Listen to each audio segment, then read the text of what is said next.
સરળ વૈષ્ણવને જય શ્રી કૃષ્ણ। તો આજે આપણે ઉકા આતા વાર્તા પ્રસંગ 13 કરીશું।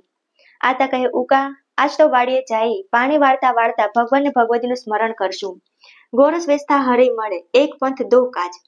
પછી વાડીએ ગયા, ત્યાં ઉકે પૂછ્યું, હે આતા, આજ તો કોઈ એવી ને એવી પરાસીન ભગવતીની વાત કરો ને।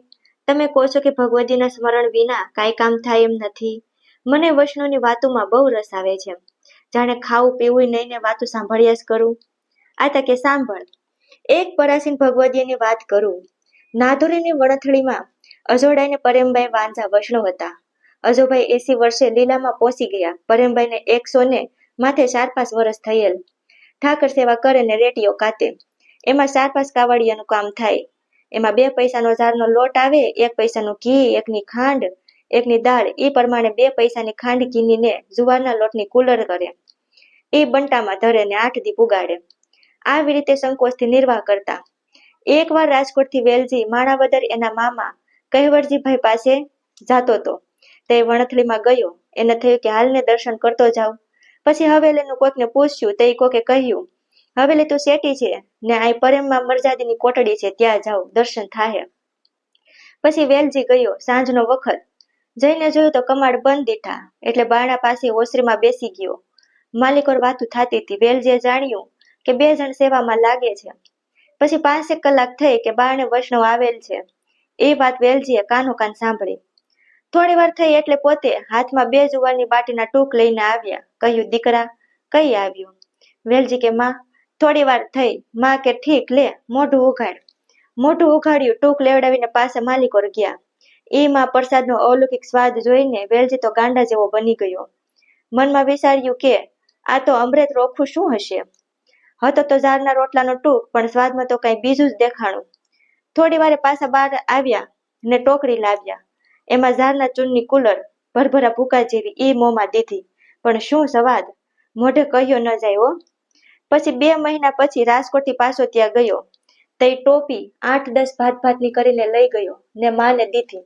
માએ માલિકોર જઈને કમાડ બંધ કરી ઠાકરને વિનંતી કરી, તમારી હારું ટોપિયું આણી છે, તમારે હમે ઈ ધરો। પછી પ્રભુએ એકે એક ધરીને દર્શન કરાવ્યા, પણ પ્રભુ તો કિલકારી કરે હો। જશોદાજીના પ્રેમ રાજી રાજી દર્શન થયા। પછી રાજભોગ આવ્યા, રાજભોગના દર્શન કરાવ્યા। પછી રાજભોગમાં ધરેલ મહાપ્રસાદ લઈ આવ્યા ને કહ્યું કે શેડો લે, આ તું ઉબેરને એટલે કે નદીને સામે કાંઠે જાજે ને વાડીના ખૂણે પાસે 3 કેરી પડી છે, ઈ લઈને આને હારે ખાજે। પછી ગયો, જ્યાં જુએ તો 3 કેરી પડેલ, ઈ લઈ લીધી ને નદીને કાંઠે જઈને પ્રસાદ લીધો, પણ એ મીઠાશ આગળ ગમે એવી ઊંચી વહત પણ કાંઈ નહીં, એવો સ્વાદ તો મારા જલમ ભરમાય નથી દીઠો, એમ વેલજીએ મને વાત કરી હતી। એની 12 વર્ષની ઉંમર થઈ હતી તે દી એને ત્યાં સાજડિયાળી ગામથી હદો આતો આવેલ। તે કહ્યું કે ના આતા, શેની સેવા કરું? તે આતાએ પોતા કણેથી એટલે કે પોતાની પાસેથી પુરાણા સિત્તરજી પધરાવી દીધા ને કહ્યું કે આની મિશ્રી ભોગ ધરજે। આમ કહીને તે તો ગયો। વેલજી રોજ નાની ત્રાંબાની વાટકીમાં 2 સાકરના ટૂંક ધરે, પણ દિવસો જતા ભગવદીની કૃપાએ સ્વરૂપમાં પ્રીતિ વધતી ગઈ।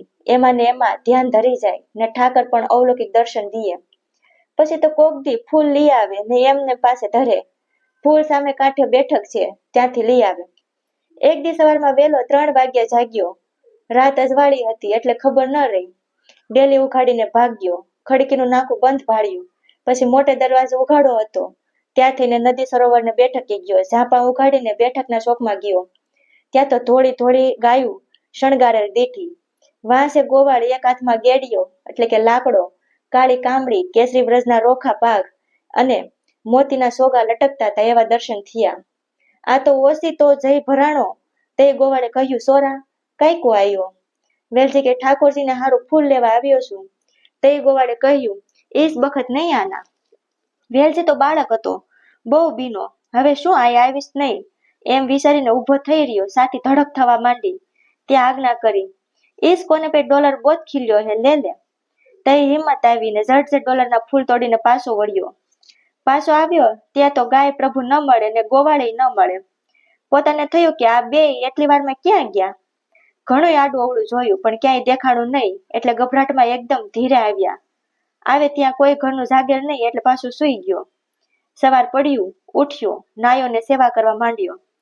તે એની માં ગલાલમાએ પૂછ્યું, તું 3 વાગ્યે બહાર ક્યાં ગયો તો?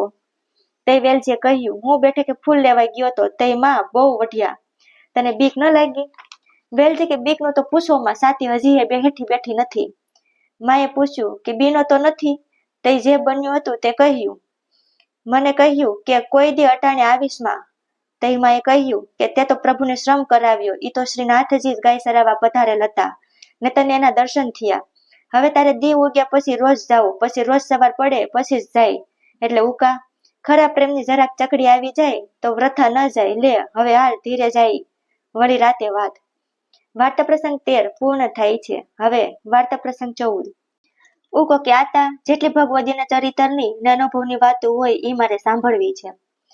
આતા કે મેં જેટલી સાંભળી છે એ તને કહીશ. એક વેરાવળના ઘેલાભાઈ સોની વૈષ્ણવ થઈ ગયા. એમણે પોતાના અનુભવની વાત કરી હતી. વેલજી હાટીને માળીએ ટેરેસ બાંધવા ગયેલ. તેથી ઘેલાભાઈ માળિયામાં રહેતા. વેલજી પણ તેના થડમાં કોટડી ભાડે રાખી. એને ખબર નહીં કે આ પડખામાં ઘેલાભાઈ રહી છે, ઓળખે નહીં. રાતે સ્ટેશનથી ઘીરે આવતા પડખાના ઘરમાં કીર્તનો સાંભળ્યા. પણ શું એ તંબુરાના પદ બોલે, જાણે કેમ પ્રભુ ઘૂંઘરા બાંધી એના ગાવા ઉપર નાચતા હોય. રાતના 12 વાગ્યા પણ ઈ આનંદ મુકાય નહીં. ખાવાનું ઠરી ગયું, રસોઈયો બૂમો પાડે પણ ઉઠાય કેમ? સવાર પડ્યું ને ઘેલાભાઈ બહાર નીકળ્યા. તે જેસી કરશન કર્યા. તે પૂછ્યું, તું ક્યાંથી? એણે કહ્યું, હું તમારા પડખાના ઘરમાં રહેવા આવ્યો છું ને ટેશન બાંધું છું. આખો દી ટેશને રહું છું. પોતે કે ઠીક, હું આવીશ. 10નો સુમાર થયો ત્યાં તો દૂધની લોટી લઉં ખડા ઉપર ચડીને આવ્યા.